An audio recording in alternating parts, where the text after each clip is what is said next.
अस्सलामुअलैकुम। हर साल महात्मा गांधी की यौम वफ़ात को मुल्क भर में यौम शहादत के तौर पर मनाया जाता है। इस साल 2024 में महात्मा गांधी जी का 76वां यौम वफ़ात है। इस मौके पर गांधी जी को खराज अकीदत पेश करने के लिए मुख्तलिफ तकरीबात मुनक़द की जाती है।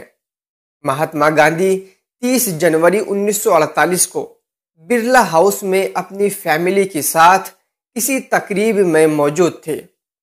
बिरला हाउस में तकरीब के दौरान नाथूराम गोडसे ने महात्मा गांधी पर कातिलाना हमला करते हुए गोलियां चलाई और उस हमले में गांधी जी की मौत वाक़ई हो गई। इस हमले से कबल महात्मा गांधी पर 5 मरतबा हमले हो चुके थे।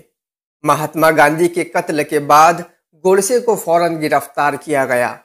कत्ल के मुकदमे की कार्रवाई 27 मई 1948 को शुरू हुई और 10 फरवरी 1949 को मुकम्मल हुई, जिसके तहत नाथूराम गोडसे को 15 नवंबर 1949 को फांसी दे दी गई। दोस्तों, महात्मा गांधी को आज़ादी हिंद का सबसे बड़ा रहनुमा कहा जाता है।